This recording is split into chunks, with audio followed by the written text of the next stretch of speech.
Mr. Bean sneezes on a $50 million painting. He grabs a tissue to wipe it, but ink from his leaking pen smears on the canvas. Panicked, he shuts the gallery door and takes down the painting soon. He tries to clean the stain with his saliva, but the canvas comes loose, and he steps on it by accident. Now it gets worse, so he covers the painting with a white cloth and pretends he's moving furniture. Then he sneaks into the employee washroom, holds the painting in place, and finds a bottle of cleaner. He gently rubs at the stain, and surprisingly, it seems to work. Relieved, he turns around, only to see the paint dissolving fast. Jesus Christ! Mr. Bean quickly grabbed a tissue to stop it from happening, but this lady ends up without a head. Now it's ruined. Soon he sneaks the damaged painting back to the exhibit hall and tries to block the door with a flower pot. However, the gallery manager still comes in and sees the altered painting. Under pressure, Bean shows him the ruined work. The manager is so horrified. This is his first time in charge of the big show, and a $50 million painting is ruined. He fears going to jail. He wonders if he's going crazy until Bean shows him again. For now, they have to seal the painting first. Then they go to a bar too and forget about it for the night.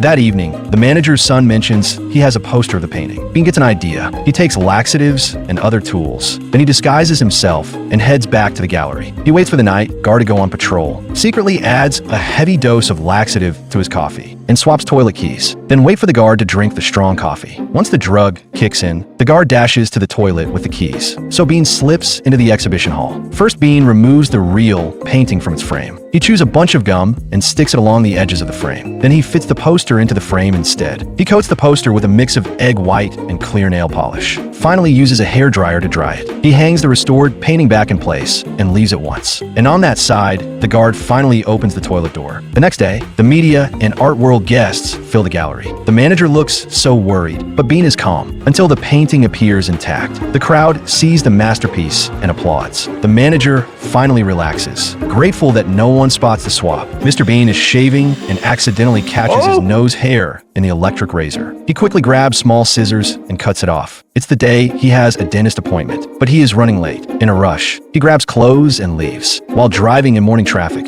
he is changing his shirt, and he's still at ease. Then he puts a brick on the gas pedal, so the car keeps moving, and moves to the back seat to pull on pants while steering with his feet. It's like a British Fast and Furious. He even honks with his foot to warn cars ahead. He ends up back in the driver's seat. After circling a few times, he finishes dressing. Now he bites the steering wheel, hard to get toothpaste on, and he brushes his teeth, using the rearview mirror, and rinses with windshield wiper water. In the end, he spits the rinse onto a man's back, who mistakes it for bird droppings but smells toothpaste. Bean then moves a parked car to grab a perfectly good parking space, but a traffic officer notices his pajama pants. Embarrassed, he pulls them out. Finally, he reaches the dentist on time. Mr. Bean sits in the dental chair, curious about the electric controls. He fiddles up and down with the chair while the dentist turns away, not noticing a thing. When it's time for the checkup, the dentist suctions out the saliva and taps on the upper molars. He soon finds a bad tooth. Then Mr. Bean spots the saliva suction device and thinks it's fun, until its strong pull almost yanks out his tongue. He even uses it on dust and sucks up the dentist's cup of tea. The dentist looks puzzled and asks the assistant to pour another cup. Then the dentist prepares to inject anesthesia. Soon he can't feel the right side of his face. He picks up the syringe and hides it in his hand, trying not to get caught. But when the dentist checks the bad tooth again, Mr. Bean's needle slips and stabs the dentist's leg. Soon, the dentist's entire right leg goes numb. He loses balance. An instrument falls on him,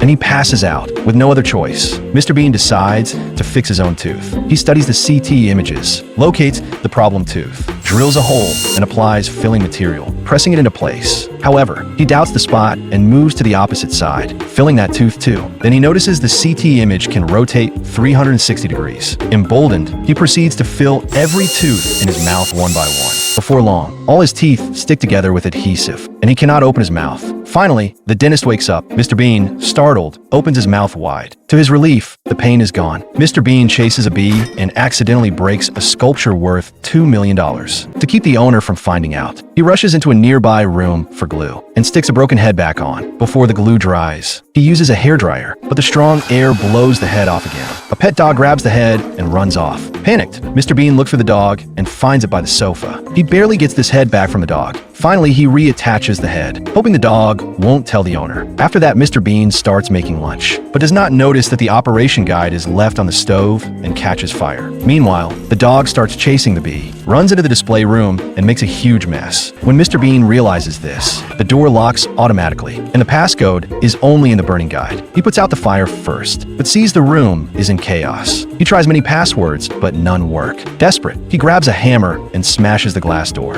However, the hammer bounces out and hits a valuable Mondrian painting, damaging it badly. Now he tries again. He imitates the owner's voice and finally unlocks the door, revealing the mess inside. To fix everything, Mr. Bean cuts fabric from under a sofa, dyes it red with ketchup, and tapes broken parts back together. Now, this postmodern abstract art is complete. As for the mess in the display room, Mr. Bean has to clean it up as best he can. He hides shredded pages of rare books under the carpet, thinking he's safe. He eats ice cream, but the bee flies into his pants. At that moment, a police arrives for a routine check, and that bee is scurrying around inside his pants. Bean can only pretend to be calm. The police has never faced such a situation before, but Bean just fools the police. Back inside, he takes his pants off and ties knots in the pant legs, uses staples on the waistband, so the bee has nowhere to go, but the bee escapes through the zipper. So Mr. Bean sets a trap. He spreads peanut butter on toast and leaves it in the microwave, hoping the bee will go in. Finally, this bee is caged. When he's ready to remove it, he can't bring himself to kill the bee. So he disassembles the microwave, takes it outside to release the bee. But the bee tries to return to the house. Mr. Bean rushes to stop it, but is too late.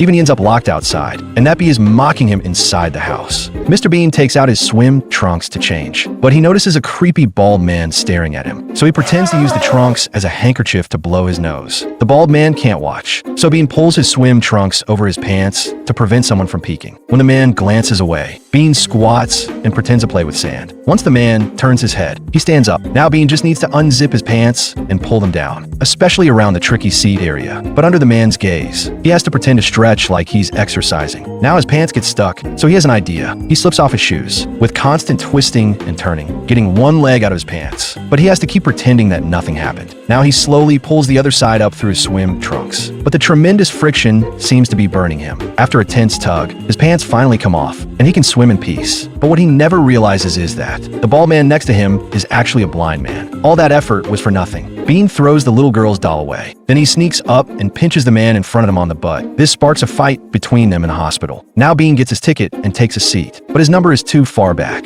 This wastes too much time. Everyone in the hospital sees this funny scene. Even the mummy patient next to him. Bean sees that the mummy's number is earlier, so he swaps their numbers, and he can't even report it. Then a boy with a pot on his head sits next to him. Bean feels playful. He secretly adds a 0 to the boy's number. Now that kid has a long wait. Soon Bean looks at his ticket again. He gets another idea. When no one watches, he flips the pager over. This makes him next in line, but the mummy patient holds his water bottle and blocks Bean, and the nurse spots this soon. So she calls the next patient into the exam room. Now Bean has to wait again. He slowly falls asleep, and his ticket drops to the floor. The nurse picks it up. The ticket ends up back in the mummy's hands. By the time Bean notices, the mummy patient is already taken into the exam room. Bean has to get back in line. He starts the fight between them again. Then Bean rushes to the front desk for a new number, but it's too far back in line. Bean angrily throws the ticket into the trash. Then his other hand gets stuck too. Now he can only hold the ticket in his mouth and wait with the kid. Mr. Bean almost suffocates in the perfume aisle. He drops down and crawls across the floor, finally out of the cloud of fumes. He even warns other shoppers. Next, Mr. Bean heads to the toothbrush rack. He rips open the packaging and tests one. Seeing nobody's watching, he sticks the used brush back on the shelf. To make stew potatoes at home, he needs a good peeler. So he secretly grabs a potato and tries one peeler. It's terrible, so he swaps it out. The next peeler works perfectly. Then Mr. Bean hunts for the right frying pan. He puts a salted fish in a small pan. It's way too tiny, so he grabs a bigger pan, and it's just right. Remembering he needs a landline at home, he starts testing phones. None feel right, until he picks up an employee's phone. It rings, and he walks off with it. At checkout, Mr. Bean plans to pay with his store card. An old man next to him has a card too, but grabs Bean's by mistake. So Bean takes his store card and sneaks out his wallet to replace it, but his hand gets stuck in the old man's pocket. Unaware, the man drags Mr. Bean along the store. Not even when the old man gets to the toilet cubicle. Bean panics, crouches in the the corner and sees the man needs toilet paper. Bean kindly offers him a stack, nearly giving the old man a heart attack. Bean pulls out his Pink Panther toy, but notices the tail seems to be in the wrong place, so he sets it aside. Then the math exam starts, and Bean opens his paper with wide eyes. He's never seen these questions before. Now he's doomed, but he spots his desk mate writing fast and decides to peek.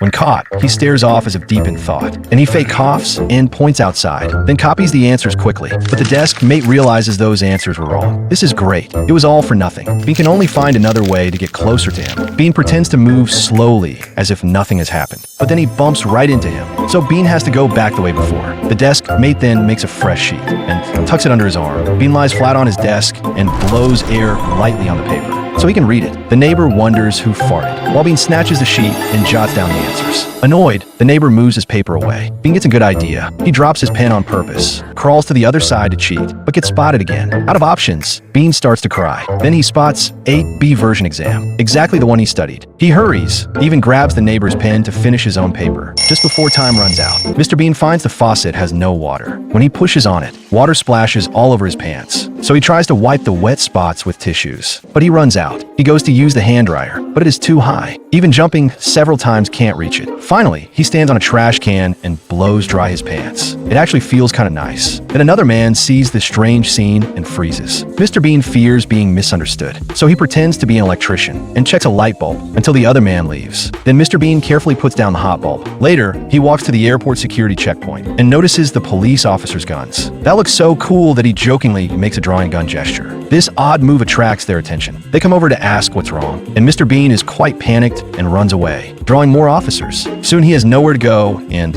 is surrounded. The officers order him to drop any weapon. Terrified, Mr. Bean shakily reaches into his shirt and puts a gun on the ground. The police nearly burst a vein when they see it's just a joke. A suspect just flips over Mr. Bean's head, and Bean doesn't even notice him. Then Bean chases up to the rooftop, still unaware the suspect is above him. The suspect jumps out and weaves through obstacles with parkour, but Bean simply slips through a gap, and the suspect climbs over a wire fence using his clothes, while Bean just opens a door and walks right past. Then the suspect spins across the roof, yet Bean sets up a ladder and reaches him easily. This cornered suspect tries a daring Chan-style jump to the next rooftop, thinking Bean cannot follow, but Bean just glances over, then casually crosses a suspension bridge without effort. British poise intact, with no route left. The suspect climbs down a bamboo railing, and Bean calmly presses the elevator button. By the time the suspect lands, Bean is already on the ground. Then they chase to the shore. The suspect speeds away on a rubber boat. Bean commandeers a luxury yacht and gives chase at sea. He pulls out a high-tech device and fires a micro-missile that sinks the dinghy. Now the drenched suspect has nowhere to run. They're about to have a bloody battle, but Bean just uses a single wooden plank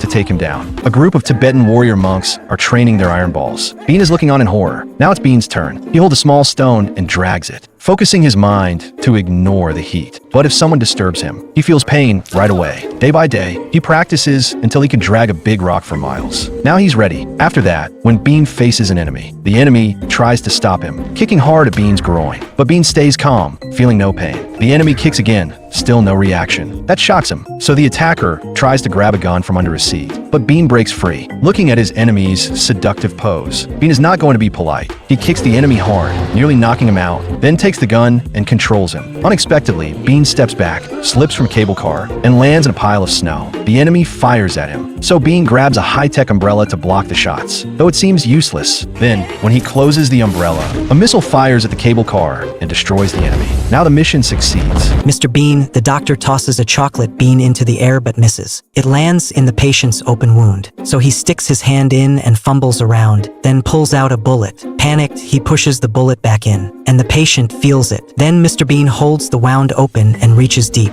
He finally finds the chocolate bean, blood and all. It doesn't matter. He rinses it in a test tube of water and just eats it. Soon other real doctors rush in to save the patient, while Mr. Bean messes around. The patient's heart rate keeps falling, and it looks grim. Then Mr. Bean stops everyone and puts his hand inside again, pretending to do the operation. Soon he pulls out the bullet for real. Everyone is so shocked. The patient comes back to life. Mr. Bean becomes a hero in their eyes. Then he goes into another ICU room to wake a comatose patient. He tries every trick he can think of, and he grabs a pair of defibrillator paddles, plugs them in, even tests the shock on himself first. That sudden jolt ends up waking the patient. Mr. Bean wants to be a pro vlogger. Today he's having his first big French meal, a seafood sampler. He's never tried seafood like this, so he has no idea where to start. He stares at this lobster, feeling grossed out to his core. Then he picks up an oyster. Seeing him hesitate, the server comes over and shows him how to eat it. He musters courage and swallows it whole. Its briny taste makes him tremble, and it takes him a moment to recover. Seeing him looking terrible, the server wants to check on him, so Bean pretends it's delicious. The server encourages him to eat more. He has no choice. Secretly, he spits oyster meat into his napkin. Soon the napkin is filled with oyster meat. He wonders how to get rid of them, and spots a woman's purse at the next table. He hatches a plan, so he accidentally drops his knife, and while bending down, tips the oyster bits into her bag.